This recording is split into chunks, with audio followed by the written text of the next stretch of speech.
Good afternoon, class. My name is Jessica Ruiz, and I'll be talking about Winifred Edgerton Merrill.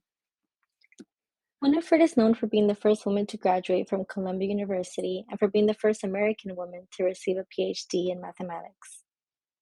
She was born on September 24th, 1863, in Ripon, Wisconsin, and was married to Frederick James Hamilton Merrill and had 4 children. From a young age, Winifred was educated by private tutors and became interested in math and astronomy. Her parents even had an observatory built for her in their New Jersey home.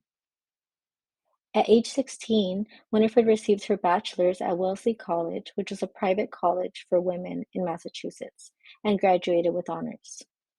She began teaching at Miss Sylvanus Reed's boarding and day school for young ladies in New York City. Winifred then became interested in the Pons-Brooks comet and started doing her own calculations of the comet's orbit based on data she obtained from Harvard College Observatory. She wanted to attend Columbia University so she may have access to their telescope. She applied in January of 1883 but was denied because at this time Columbia University was a male-only school. But even then, President Bernard, which was Columbia's librarian-in-chief, encouraged her to reapply. She was later granted permission to use the telescope and allowed to study at Columbia.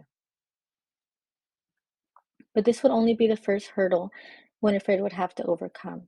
Even though she was granted access to the telescope and was allowed to attend Columbia University, she was not allowed to attend any lectures where men were present because they thought that she would distract them.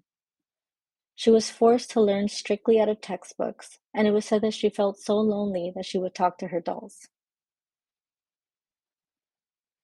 Even then, Winifred was able to write her thesis and graduated on June 7th, 1886, and was awarded her PhD in mathematics.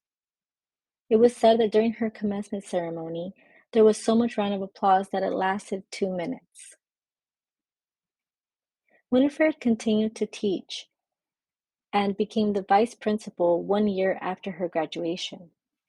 She became passionate in helping women obtain a higher education and was even one of the 5 people on a committee that would help found Baynard College at Columbia, which was the first secular institution to award liberal arts degree to women.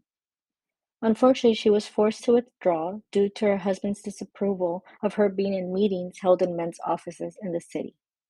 They would later divorce in 1904.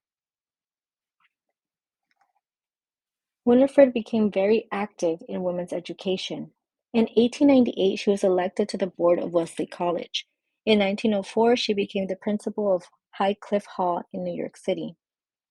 In 1906, she founded the Oaksmere School for Girls in New York, and it was quite successful to the point that they opened another branch in Paris. She was also very interested in helping girls participate in sports and athletics.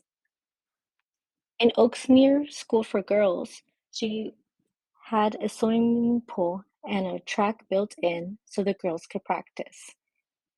And they were able to hold their first track team in Paris, where she was the personal chaperone. Unfortunately, Oaksmere would close shortly after her retirement due to financial problems.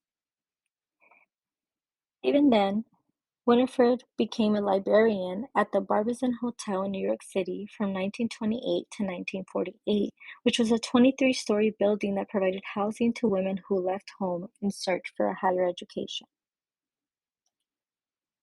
On the 50th anniversary of Winifred's graduation, a portrait of her was presented to her by Helena Campbell and was hung at the Columbia's Philosophy Hall and later was moved to the Low Library.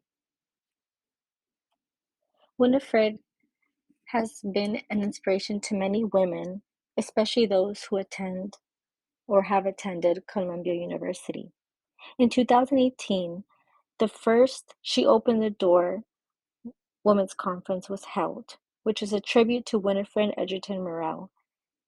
In these conferences, these women share new research and discuss critical issues regarding women. And with that, I conclude my presentation. These are my sources, and thank you very much for your attention.